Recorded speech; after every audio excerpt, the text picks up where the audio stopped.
ಇರಿಸಿದ್ದಾನೆ. ನೋಡಿ, ನನ್ನ ಸುತ್ತಲೂ ಶರೀರದಲ್ಲೂ ಆ ಆತ್ಮದಲ್ಲೂ ಎಲ್ಲಾ ರೀತಿಯದಲ್ಲೂ ಕುಗ್ಗಿಸಲ್ಪಟ್ಟು ಬಾ ಬಾಡಿಸಲ್ಪಟ್ಟು ಅನೇಕ ಕಷ್ಟಗಳ ನಡುವೆ ಹೋಗ್ತಾ ಇದ್ದಾನೆ. ಅದು ಮಾತ್ರನಾ, ಈ ಯೆರೆಮೀಯನ ಕೇಳುವುದಾದ 15ನೇ ವಾಕ್ಯ ಹೇಳ್ತದಾನೆ, ಆತನು ನನಗೆ ಕಹಿಯಾದ ಆಹಾರವನ್ನು. ಏನ್ ಆಹಾರ?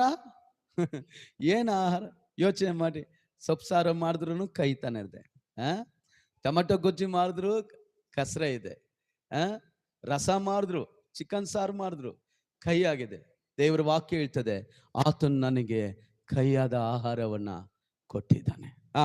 ಹಾಗೆ ಮುಂದೆ ನಾವು ನೋಡುವುದು 7ನೇ ವಾಕ್ಯ ಓದಿ, 3:7.